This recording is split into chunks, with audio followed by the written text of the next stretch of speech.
Zbog specifičnog nacionalnog sastava Županije 10 za izbor nove vlade bila je potrebna dvotrećinska većina, odnosno 17 ruku.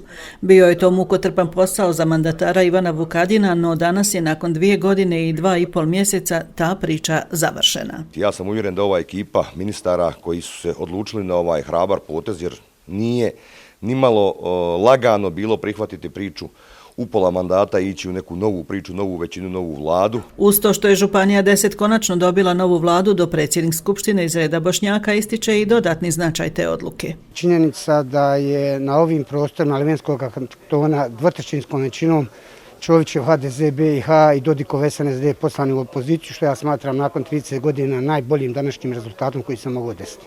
Svoj glas za Ivana Vukadina, dugogodišnji zastupnik i jedan od osnivača SNSD-a u Drvaru, platio je izbacivanjem iz stranke. Jer ja ne vidim svrhu izbora ako ćemo tražiti podršku naroda, a onda namjerno biti opozicija, ne zapošljavajući ljude i ostalo, ja ne vidim dalekosežno da ta stranka ima perspektivu, bilo ko o kome da se radi. Oporbeni HNL uskratio je povjerenje novoj vladi koja je, kako ističu, rezultat trgovine. I ja sam ovo nazvao gusarskom koalicijom koja jednostavno pokazat će vrijeme, nažalost, da ovo ne vodi ničem dobrom.